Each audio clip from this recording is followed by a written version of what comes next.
let me start by introducing myself.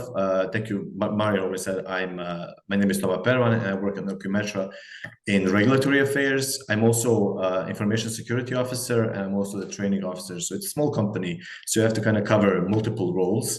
Ocumetra is a software and data analytics company, and also a medical device company. We're based in Dublin. At the moment, we have 13 employees, and we have been slowly growing over the last 2 years. We have been expanding our software development team, and we're also expanding our product portfolio. We have 2 products launched, and the third one is to be launched soon. I think March is the date. What our main focus is myopia management in children. Myopia is basically short-sightedness. So what we do is we use various eye parameters and signals, and we input them in our tools in order to predict the progression of myopia over time in kids. So we have a 5-year-old coming in. We can see based on their information about them now, their ethnicity, their gender, their myopia at the moment. We can tell how the myopia will progress when they're 12, 13, 15, and also how it will progress if they wear glasses, if they wear contact lenses or take eye drops, or how it will progress if they don't. And that's all based on years of research that our founders did previously. About me, yeah, I worked, like Marion said, I worked in various healthcare settings. I'm originally from Bosnia, but I'm in Ireland for 8.5 years. I'm working at Ocumetra now. I worked before in an operating theater. I have a bachelor in business from UCD, and I also have a master's in medical device regulatory affairs, also from Southeast Technological University in Ireland. And now I think we can go to the next slide. Monica, please.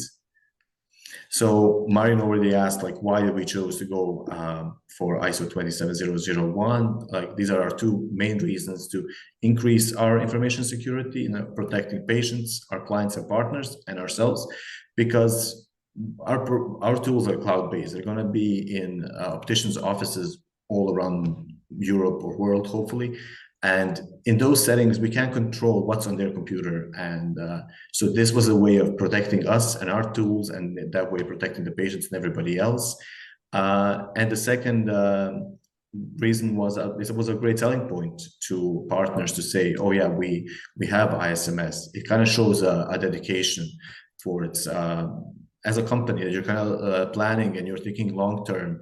And it's it was attractive to investors and allowed us to access market and contracts. So we have a contract with Specsavers, with CooperVision, with EssilorLuxottica. So they're all big companies in Europe. So yeah, no, definitely, I would definitely, if you have a hard time as a regulatory person, kind of justifying why should we pursue ISMS to your leaders in your company, I would definitely say to them to kind of try to use it as a selling point, and that it will definitely be something that will increase the credibility of the company. I think we can go. Thank you. So when did we introduce ISMS in our product lifecycle? So we adopted ISMS very early in our product lifecycle. We had just basically our prototype ready for a product, and it was hard because we just started our company. So you had to deal with the growing pains of a new company and trying to expand, trying to build a product. And also at the same time, you have this external person coming, auditing, and this whole auditing process was quite new for all of us in the company. So it was definitely frightful. How will this go? Have you done enough? But at the same time, it was easy because we didn't have a lot of policies. We didn't have a lot of procedures. So basically these ISMS policies and procedures were our fundamental policies in our company. So they actually helped us then kind of build on top of that and grow our company. So definitely there was unique challenges, but also unique benefits of starting early. I also see how there will be unique benefits and challenges if we would have started in a later point in our product lifecycle, because maybe we would have more established business processes and maybe we would have more established roles in our company. So it would be easier to, okay, we use these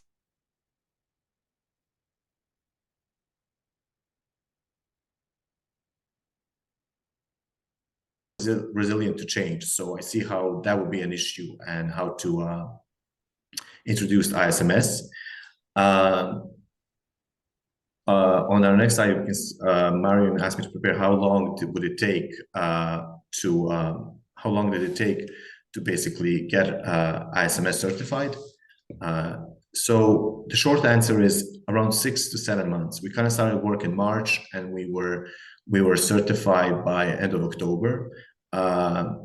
It was quite quick, and it was hard. It wasn't easy because, again, in a very short time, you had to prepare a lot of things. But also, I feel like it's still not perfect, and I think it will never be perfect. It's a continuous improvement. So even now, if I look back on how we dealt with, for example, supplier management or risk management a year ago, it's very amateurish compared to now, and the tools we use and how we. So the more you have, the longer you have the ISMS implemented, the you find better solution over times.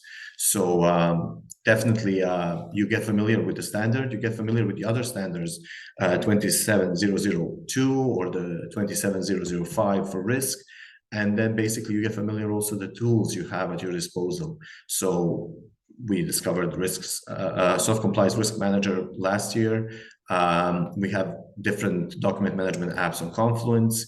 We also are better at Jira ourselves. So we set up specific workflows, reminders, automations. Just this morning, I received an email that our quarterly access rights review is up. And that comes every 3 months as a ticket for all the service owners in the company.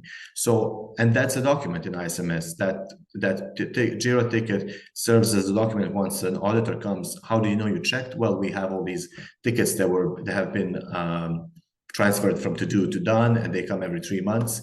So yeah, and like as you grow, as your ISMS gets more established, it gets better. So it won't be perfect from the start, definitely. And also you get to learn more about Google Workspace or Intune, whatever you use to kind of manage your wider company. So you'll realize, oh, there's great reports coming from these tools. There's a great oversight of the whole company, of all the users. I don't know, from spam email to different devices that your systems have been opening on browsers. So yeah, I think definitely, like even now I'm like looking at what could we do for this year in terms of how can we make our ISMS better, and then all becomes part of your ISMS objectives. So yeah, it kind of all feeds one into the other. Yeah. You can go to the next slide. Thank you. So when it comes to cost and resources involved, so I kind of broke this down basically on what it costs us currently. So we're currently in our 3rd year of running ISMS, and it costs around 7,200 euros. So the notified body fees, I think, is around 750. You can check that up. We are with NSAI. Our external audit we're going to have our 2nd surveillance audit this year in October, and that costs us 3,000 euros. And what we do is we outsource our internal audit because we're a small company, and because I'm the ISO, but I'm also, so that means I'm kind of over every single policy and procedure, and I won't be the best person to audit us because I'm kind of too close to the source to be objective. So we realized with outsourcing the internal audit to somebody else, we stay more objective because that somebody else doesn't know our system, doesn't know how we work, and has like a fresh pair of eyes. But definitely if you can find a good internal auditor, and they will definitely help you then after the audit they will point out what opportunities for improvement you have and what can you change to make your ISMS better. I would say the first year was more expensive because you have to buy the standards. You might be buying templates from somewhere. You might be depending on the tools that you use.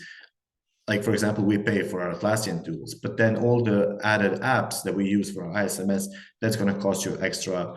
Each one of these apps is more expensive as your company grows. So I think definitely something you should consider is how you scale your ISMS. Also, education and training for your employees, and also your ISO officer compensation. So somebody who's going to do your ISMS, they're probably going to do a big chunk of work. So you'll probably have to look into maybe rewarding him in some way. One of the biggest mistakes, now this is from my own experience, but one of the biggest mistakes we did was to hire a consultant for ISMS at the beginning. because we trusted this person, and everything they said we took as gospel. So what happened then is they gave us a huge ISMS with, I don't know, 60, 70 policies and procedures. And we thought, oh, we have to implement all of this, or we have to follow all of this. And only it took us a few months to realize that we're not a good fit, and that maybe this ISMS that they're trying to implement in our company would be maybe an ISMS for, I don't know, Google or Amazon. It was just so over the top. And as we stopped working with them, we kind of start looking, okay, how can we make it smaller? How can we be more manageable? Because the bigger the ISMS, it takes more time to kind of it takes more time and resources, and it also can be overbearing. So since then, we're now at around, I think, 34 policies and procedures. So we saw what doesn't really apply to us. How can we reduce this? Some policies could just be a paragraph in another policy.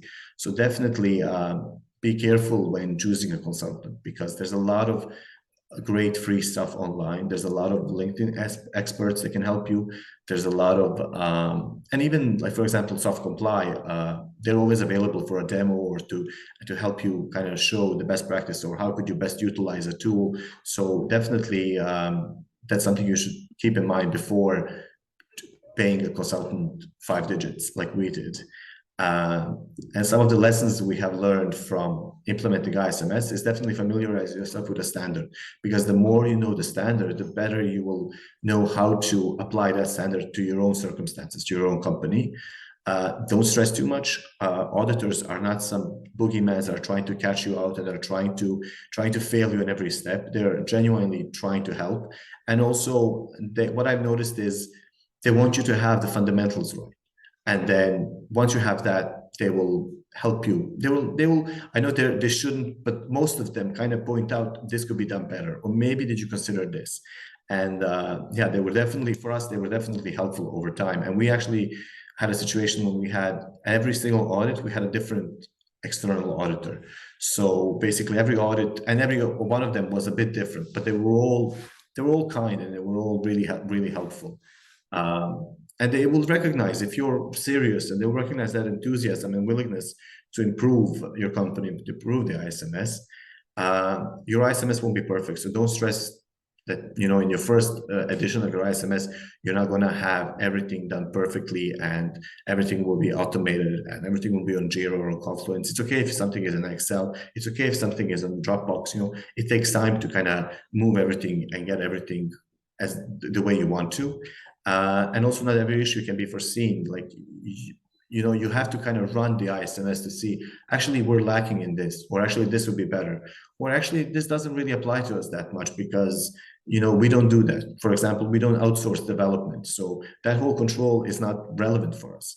So definitely we have to kind of run the ISMS to see what needs to be improved and how can it be improved. And like I said before, the internet is your friend. There's free resources everywhere. Elsmar Cove is a great forum for regulatory personnel. There's great discussions on it. People on Reddit post all the time about information security and ISMS. At Visera, they had a great training tool that's free. You only have to pay for the certificate. There's loads of LinkedIn information security experts. Like, one of my favorites, I think he's in Finland or Estonia, Andrei Prozorov, and he's really good. He has a Patreon with all the different documents, and so he's very good. And there's various newsletters everywhere. So I definitely, do some research, and you'll find loads of really good stuff out there. And also, what really worked for us is to outsource our internal audit, if you can afford it. I felt that keeps us kind of in check, keeps us objective, and yeah, it's also, it's almost like having a consultant without really having a consultant, because that internal auditor that you outsource will point out things to you and will help you without, you know, actually having to pay somebody five digits and then waste your money.